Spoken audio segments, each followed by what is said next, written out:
السلام علیکم ورحمۃ اللہ وبرکاتہ۔ آج قرآن نگینے کے سلسلے میں جو پارہ ہے وہ ہے 25 پارہ۔ نحمدہ و نصلی علی رسولہ الکریم، اما بعد فاعوذ باللہ من الشیطان الرجیم، بسم اللہ الرحمن الرحیم۔ الیہ یرد علم الساعہ وما تخرج من ثمرات من اکمامها وما تحمل من انثى ولا تضع الا بعلمه ويوم يناديهم اين شركائي قالوا آذناك ما منا من شہید۔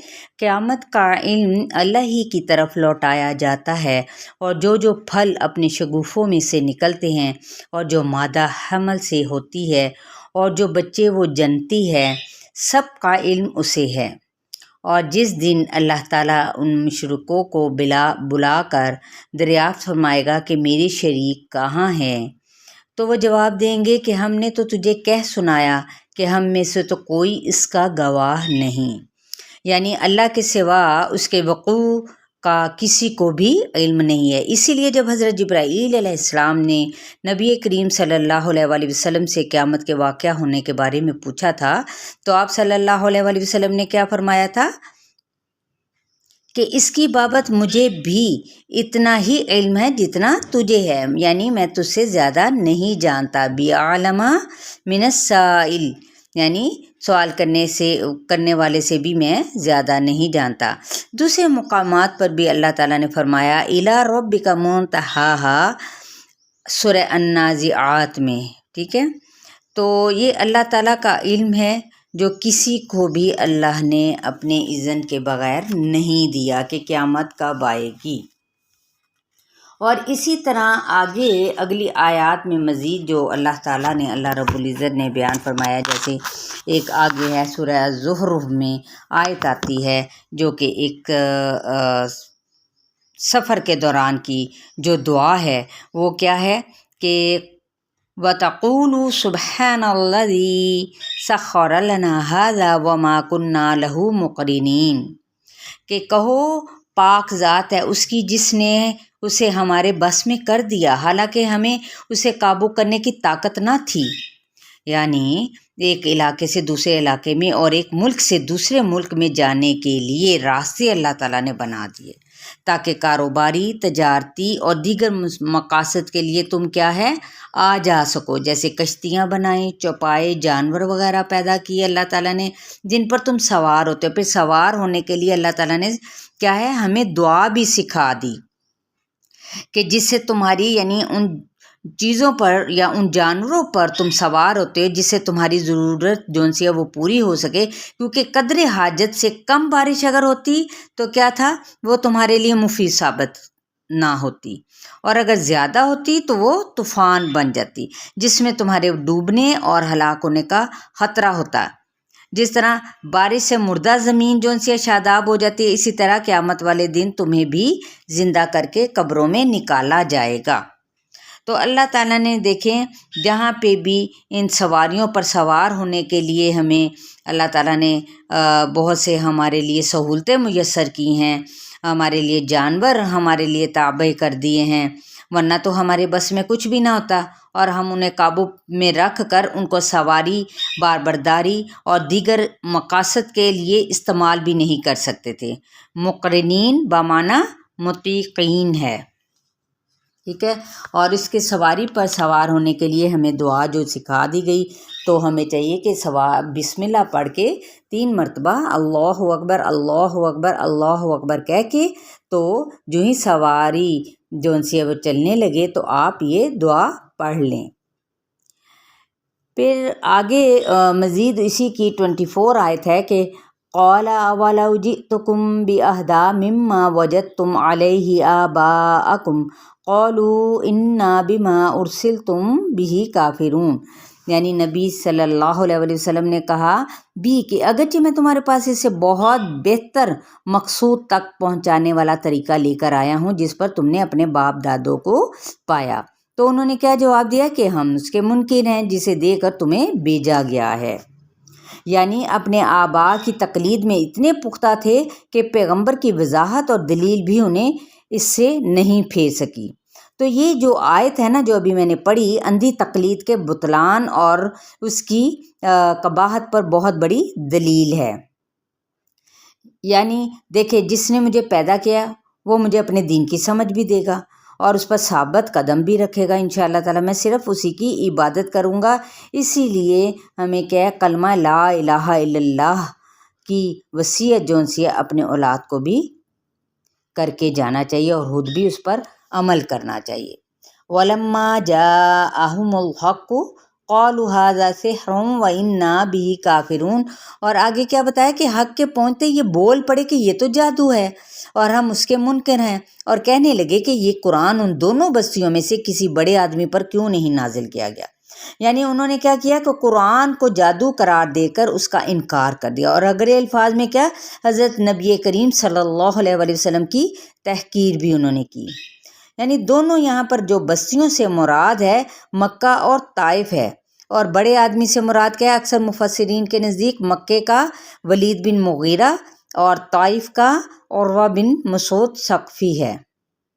تو بعض نے کچھ اور لوگوں کے نام بھی ذکر کیے ہیں، تاہم مقصد اس سے ایک ایسے آدمی کا انتخاب ہے جو پہلے سے ہی عظیم جاہ و منصب کا حامل، کثیر المال اور اپنی قوم میں مانا ہوا ہو۔ یعنی قرآن اگر نازل ہوتا تو دونوں بستیوں میں سے کسی ایسی ہی شخصیت پر نازل ہوتا، نہ کہ محمد صلی اللہ علیہ وآلہ وسلم پر، جن کا دامن دولت دنیا سے بھی خالی ہے اور وہ اپنی قوم میں قیادت و سیادت کے منصب پر بھی فائز نہیں ہے۔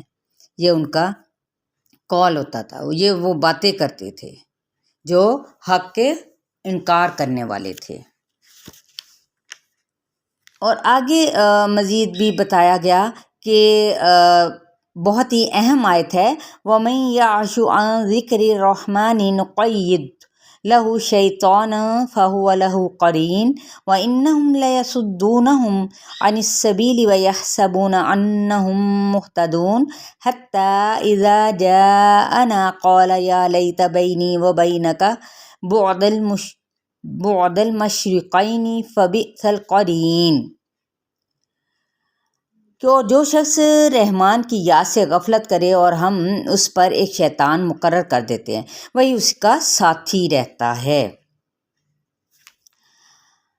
یعشو یعنی عشا، یعشو کے معنی ہے آنکھوں کی بیماری، رتوندیا، اس کی وجہ سے جو اندھا پن ہوتا ہے، یعنی جو اللہ کے ذکر سے اندھا ہو جائے، یہ مراد ہے۔ تو وہ انہیں کیا ہے کہ شیطان مقرر کر دیتے ہیں، وہی اس کا ساتھی رہتا ہے اور وہ انہیں راہ سے روکتے ہیں، اور یہ اسی خیال میں رہتے ہیں کہ شاید یہ ہدایت یافتہ ہیں، یہاں تک کہ وہ ہمارے پاس آئے گا، کہے گا کاش میرے اور تیرے درمیان مشرق اور مغرب کی دوری ہوتی، تو بہت ہی برا ساتھی ہے۔ تو وہ جو انسان تھا نا، وہ شیطان اللہ کی یاد سے غافل رہنے والے کا ساتھی بن جاتا ہے، جو ہر وقت اس کے ساتھ رہتا ہے اور نیکیوں سے اسے روکتا ہے، یا انسان خود اسی شیطان کا ساتھی بن جاتا ہے۔ ٹھیک ہے نا؟ اگر شیطان اس کا نہیں بن پاتا تو انسان خود اس شیطان کا ساتھی بن جاتا ہے، کیونکہ سب سے بڑا جو الہ ہے اس کا، انسان کا، وہ اس کا اپنا نفس ہوتا ہے، جس کے پیچھے چل کر وہ بہت ساری برائیاں اور گناہ کے کام کر بیٹھتا ہے، اور وہ اس سے جدا نہیں ہوتا، بلکہ تمام معاملات میں اس کی پیروی اور اس کے تمام وسوسوں میں اس کی اطاعت کرتا ہے۔ یعنی وہ شیطان ان کے حق کے راستے کے درمیان حائل ہو جاتے ہیں اور اسے انہیں روکتے ہیں اور انہیں برابر سجھاتے رہتے ہیں کہ تم تو حق پر ہو، حتیٰ کہ وہ واقعی اپنے بارے میں یہی گمان کرنے لگ جاتے ہیں کہ وہ حق پر ہیں۔ یا پھر کافر جو ہے شیطانوں کے بارے میں سمجھتے ہیں کہ یہ ٹھیک ہے اور ان کی اطاعت کرتے رہتے ہیں۔ تو یہ ان کا اس طرح سے کیا ہے، جو غفلت کرتا ہے اللہ تعالیٰ کے ذکر سے، تو اللہ تعالیٰ فرماتے ہیں کہ ان کے اوپر میں ایک شیطان جو ہے وہ مسلط کر دیتا ہوں۔ استغفر اللہ۔ تو ہمیں اللہ کے ذکر سے ہر وقت اپنی زبانوں کو تر رکھنا ہے، کبھی بھی غافل نہیں ہونا۔ اور ایک اور موقع پر بھی یہ فرمایا کہ جو بحث کے جواب میں آپ نے کیا کہنا ہے، اسی کے سورہ الدخان کی آخری آیت ہے، فَاصْفَحْ عَنْهُمْ وَقُلْ سَلَامٌ فَسَوْفَ يَعْلَمُونَ۔ بس آپ ان سے منہ پھیر لیں اور کہہ دیں اچھا بھائی سلام، انہیں عن قریب خود ہی معلوم ہو جائے گا۔ یعنی یہ سلام کون سا ہے؟ یہ متارکہ ہے، جیسے سلام علیکم لا نبتغی الجاہلین، کیا کہ یعنی دین کے معاملے میں میری اور تمہاری راہ کون سی ہے؟ الگ الگ ہے۔ اگر تم باز نہیں آتے تو اپنا عمل کیے جاؤ، میں اپنا کام کیے جا رہا ہوں، ان قریب معلوم ہو جائے گا کہ سچا کون ہے اور جھوٹا کون ہے۔ ایک اور بہت ہی اہم آیت ہے، یعنی جس میں زندگی کے اہم فیصلے ہوتے ہیں، فیہا یفرق کل امر حکیم، سورہ الدخان کی آیت نمبر کون سی ہے؟ 4۔ اور پیچھے جو سی آیت میں نے پڑھی ہے وہ تھی الزخرف کی، ٹھیک ہے، الزخرف کی لاسٹ آیت۔ اور اب جو پڑھی ہے میں نے وہ کون سی ہے؟ یاد رکھیے گا، آیت نمبر 4 سورہ الدخان کی، کہ اسی رات میں ایک مضبوط کام کا فیصلہ کیا جاتا ہے۔ اب دیکھیں، یعنی نزول قرآن کا جو مقصد ہے لوگوں کو نفع اور کیا ہے نقصان شرعی سے آگاہ کرنا ہے، تاکہ ان پر حجت قائم ہو جائے، ٹھیک ہے۔ اور اس قرآن کی نص صحیح سے قرآن کا نزول شب قدر میں ثابت ہے، تو اس سے شب برات مراد لینا کسی طرح بھی صحیح نہیں۔ علاوہ ازیں شب برات شعبان کی 15ویں رات کی بابت جتنی بھی روایات آتی ہیں جن میں اس کی فضیلت کا بیان ہے یا ان میں اسے فیصلے کی رات کو کہا گیا ہے، تو یہ سب روایات سندن کیا ہے؟ ضعیف ہیں۔ یہ قرآن کی نص صریح کا مقابلہ کس طرح سے کر سکتی ہیں؟ تو یہ ہمارا 25واں پارے کے اندر جو ہم نے سیکھا، تو آئیے اس پہ ہمیں عمل کرنا ہے کہ کون سی چیزیں، جیسے ہم نے سواری کی دعا سیکھی وہ یاد کرنی ہے، اور کسی بھی سواری سے سوار ہونے سے پہلے یہ دعا پڑھ کے چڑھیں، ٹھیک ہے، یا اگر راستے میں یاد آ جائے تو تب بھی آپ پڑھ سکتے ہیں۔ پھر آگے ہم نے اور بھی کیا قرآن کا شب برات کے بارے میں، شب قدر کے بارے میں ابھی سنا، تو انشاءاللہ تعالی آپ لوگ ضرور اس پر عمل کرنے کی کوشش کریں گے، اور میں خود بھی کروں گی۔ تو یہ 25ویں پارے کے کچھ اہم پوائنٹس تھے جو شیئر کر دیے گئے ہیں یہاں پہ۔ چلیں، السلام علیکم ورحمۃ اللہ وبرکاتہ۔